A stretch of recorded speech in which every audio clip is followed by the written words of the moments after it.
একটু পরিশ্রম করলেই মাটি থেকে সোনার ফসল ফলে।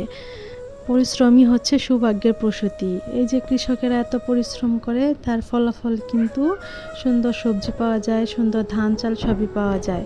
হ্যালো এভরিওয়ান, আসসালামু আলাইকুম। কেমন আছেন সবাই? আশা করছি ভালো আছেন। আমিও ভালো আছি আলহামদুলিল্লাহ। তো এই যে আজকের ওয়েদার অনেক ভালো আলহামদুলিল্লাহ, অনেকটাই রোদ উঠেছে। তো আজকে আমাদের বাগান পরিষ্কারের কাজ চলতেছে। এই যে দেখতে পাচ্ছেন আমার একটা নয়নতারা ফুল গাছ। তো এখানে কয়েকটাই ফুলের টব আছে। তো এগুলাতে অনেকগুলা ফুল গাছে আছে। আমি ভাবছি এখান থেকে তুলে তুলে মাটিতে পুঁতে দিব আর কি। এই যে দেখেন লাউ গাছটা সে একদিন দেখাচ্ছিলাম। তো এটার আগাটা একদমই বেহাল দশা, কিন্তু দেখেন ভাগ্য অনেক ভালো, নিচের গোড়া যে ওখান থেকে অনেকগুলা কুশি বের হয়েছে এবং অনেক সুস্থ সবল মনে হচ্ছে।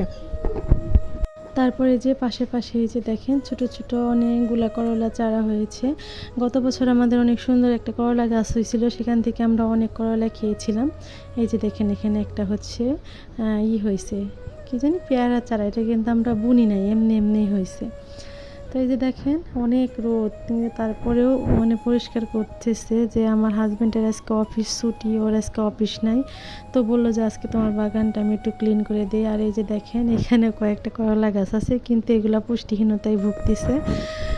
এগুলা হচ্ছে আমাদেরই মানে গাছের গতবার গাছ পাকা, আমি কয়েকটা করলার বীজ রেখে দিয়েছিলাম, সেগুলো এইবার বোনা হয়েছে। তো এই যে দেখতে পাচ্ছেন এখানে এই যে পেঁপে গাছ, ছোট ছোট পেঁপে গাছ, কিন্তু অনেক পেঁপে হয়েছে। দুঃখের বিষয় হলো এই যে এখানে একটা পেঁপে গাছ মরে গেছে।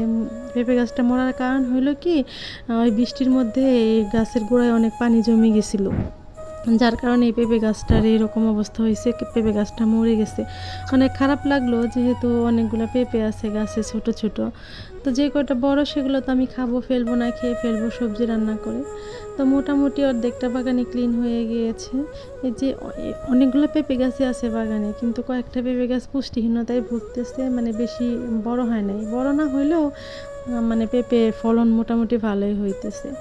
তো এই যে বাগানটা পরিষ্কার করতেছে, এই যে এখানে বসে বসে সে সুন্দর করে এক পাশ থেকে রেডি করতেছে। কারণ হলো যে সামনে শীতের সবজি লাগাতে হবে, এতদিন লাগানো হয়ে যায়, তো বৃষ্টির কারণে লাগানো হয় নাই।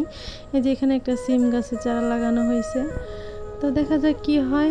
ধন্যবাদ সবাইকে যারা কষ্ট করে ভিডিওটি দেখলেন। আল্লাহ হাফেজ।